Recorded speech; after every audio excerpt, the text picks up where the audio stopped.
Clipper Audio presents an unabridged recording of The Island of Dr. Moreau by H.G. Wells, narrated by Simon Prebble. Introduction.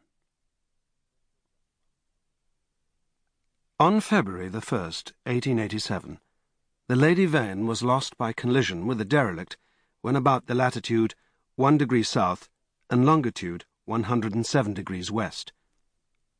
On January the 5th, 1888, that is, 11 months and 4 days after, my uncle, Edward Prendick, a private gentleman who certainly went aboard the Lady Vane at Callao and who had been considered drowned, was picked up in latitude 5 degrees 3 minutes south and longitude 101 degrees west in a small open boat, of which the name was illegible, but which is supposed to have belonged to the missing schooner Ipecacuanha.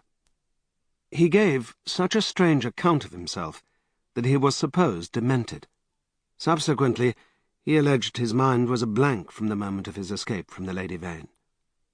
His case was discussed among psychologists at the time as a curious instance of the lapse of memory consequent upon physical and mental stress. The following narrative was found among his papers by the undersigned, his nephew and heir, but unaccompanied by any definite request for publication. The only island known to exist in the region in which my uncle was picked up is Noble's Isle, a small volcanic islet and uninhabited. It was visited in 1891 by HMS Scorpion. A party of sailors then landed, but found nothing living thereon except certain curious white moths, some hogs and rabbits, and some rather peculiar rats. No specimen was secured of these. So that this narrative is without confirmation in its most essential particular.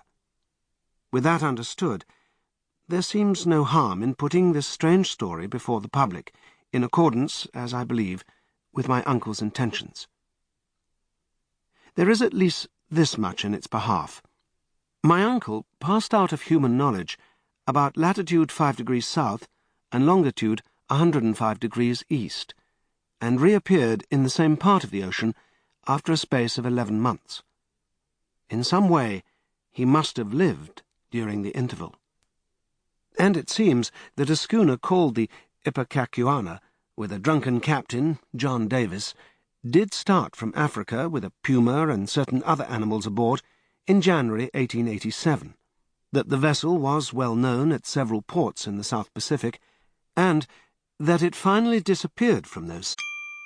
Sample complete. Ready to continue?